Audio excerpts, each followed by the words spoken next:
Live from Fargo and serving you on TV, online, and on the go. This is Valley News Live at 10. It's back to business on Friday for restaurants, bars, and other North Dakota businesses, but they will do so with certain restrictions. According to the state, these businesses will have to operate at 50% capacity, social distance, and follow detailed hygiene requirements. Valley News Team's Katie Opperly has a reaction from those working toward reopening. Empty tables, locked doors, and dark dining rooms have become a familiar sight for many North Dakota businesses forced to close during the COVID-19 pandemic. After 6 weeks, Doolittle's is one of the businesses back in their building and working out the details of how they can reopen under new guidelines. Right now is just getting ourselves reorganized. When we open, more than likely we will have a revised menu that's going to allow for some social distancing for our staff. Lipsia says they are also looking at a wide variety of options to adapt, like new seating arrangements, extra sanitizing efforts, and finding the balance of service and safety. We've been working hard to make sure that we're able to be compliant and keep ourselves and our team safe. While restaurants and bars prepare their kitchens and dining rooms, gyms are hoping to get people back in their doors and sweating. Solid Core says they are taking the safety of their employees and clients very seriously as they hope to open in the coming weeks. We will be mandating that every person who enters the studio washes their hands immediately. No exceptions made, clients, coaches, whomever. They also plan to increase sanitation, wiping down equipment both before and after workouts, and making sure the number of people exercising complies with the requirements. Making sure that our space is, clean and safe for people to enjoy the workout. Businesses say while they are excited to reopen, safety comes first. In Fargo, Katie Opperly, Valley News Live. Doolittle's and Solid Core won't be opening on Friday and have not yet set a time when they will. To read the complete guidelines set up for North Dakota businesses, you can head over to Valley News Live's news app. The number of people testing positive for coronavirus in North Dakota is nearing 1,000. There are 49 new cases for a total of 991. The death toll remains at 19. Cass County reported the most cases today. Minnesota, on the other hand, has its highest daily total of confirmed cases yet at 365, boosting the total to 4,181. Health officials are also reporting 15 new deaths today, bringing the total to 301. You can check out all of the latest North Dakota and Minnesota information on our VNL News app. Vice President Mike Pence chose not to wear a face mask today during a tour of the Mayo Clinic in Minnesota, an apparent violation of the world-renowned medical center's policy requiring them. Mayo Clinic in Rochester is partnering with the state and the University of Minnesota to increase the state's testing capacity to 20,000 tests a day. Vice President Pence toured the facilities with Minnesota's governor, then participated in a roundtable discussion with officials at the clinic. Pence defended his decision not to wear a mask during the visit. Since I don't have the coronavirus, I thought it'd be a good opportunity for me to be here, to be able to speak to these researchers, these incredible healthcare personnel, and look them in the eye and say thank you. Mayo tweeted that it had informed the vice president of its mask policy prior to his arrival. That tweet was later removed. As the vice president visited Minnesota's new testing lab, some are frustrated about the lack of testing in the state.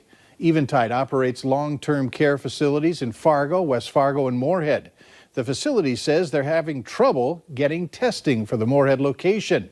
The president there says in Minnesota, the state's health department is only testing those who are showing COVID-19 symptoms. The state's partnership with the Mayo Clinic will expand testing to 20,000 per day in a few weeks. But Eventide says they need more testing now.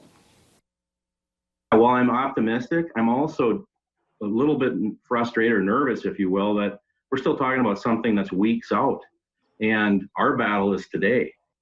Eventide says that the state of North Dakota has already expanded its testing for COVID-19, which has allowed most staff and residents to be tested at their Fargo and West Fargo locations.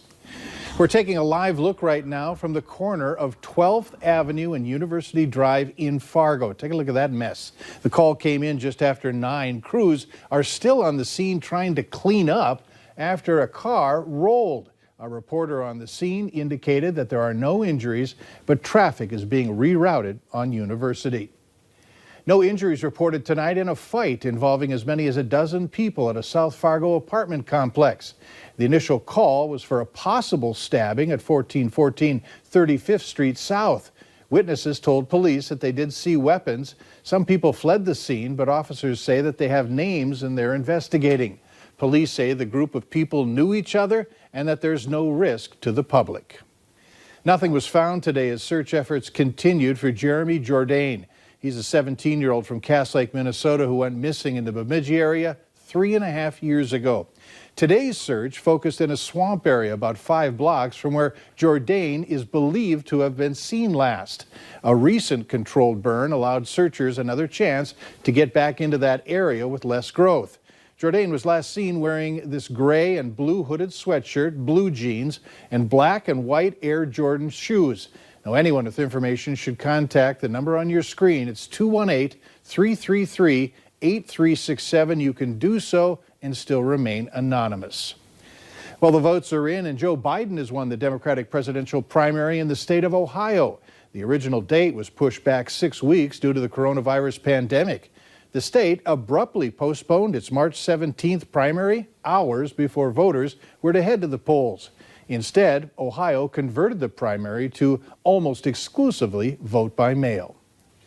We learned earlier tonight that we reached our second goal of the virtual food bank of $20,000. Thanks to everyone who donated to benefit the Great Plains Food Bank. And even though we hit our goal, we're going to continue collecting donations to benefit the programs at the Great Plains Food Bank because, as we all know, the need still exists. Remember, you can find the link to donate on the VNL News app. Amid the coronavirus pandemic, a change is in the air, with the first airline now announcing how it's going to require all passengers to wear a mask. And now the question, why aren't all the airlines? Here's Tom Costello with the report. While airlines report a 95% drop in passenger levels, the middle seat very often open. Some flights do have passengers going with and without masks. The president today suggested boarding procedures could soon change. We're also setting up a system where we do some testing, and we're working with the airlines on that. Testing on the plane, getting on the planes. While airlines are deep cleaning their planes, most, not all, require crew members to wear face masks. JetBlue today said it will require passengers to wear masks starting Monday. American says it's considering it. Delta and United recommend passenger masks but don't require them. Southwest doesn't require them of passengers or crew. Several airlines tell NBC News they don't think they can legally require passengers to wear masks, though some aviation attorneys say airlines could easily change their own rules to make it a requirement. Canada already does. At what point does my health and safety play a role in this too, so that I can come home from an airplane and quarantine for a bit so I feel safe to go back out? Meanwhile, the nation's hotels are also promising changes. Fewer buffets, more grab-and-go meals, and changes at check-in. It will be a greater use of digital check-ins so that you use your phone to open your door and you can bypass the front desk. Medical travel experts say every airline, every hotel will have to change. They have to learn it's more than just industrial hygienic cleaning protocols and procedures. It's all about continuing to practice social distancing, universal precautions. Also today, Airbnb and Hilton announced that new cleaning policies are in place to certify their rooms, restaurants, and gyms, hoping to offer peace of mind to travel-weary customers. Former North Dakota State quarterback, current Philadelphia Eagle quarterback Carson Wentz and his wife Madison have welcomed the newest member of their family, a baby girl named Hadley Jane Wentz. Carson made the announcement on social media this afternoon.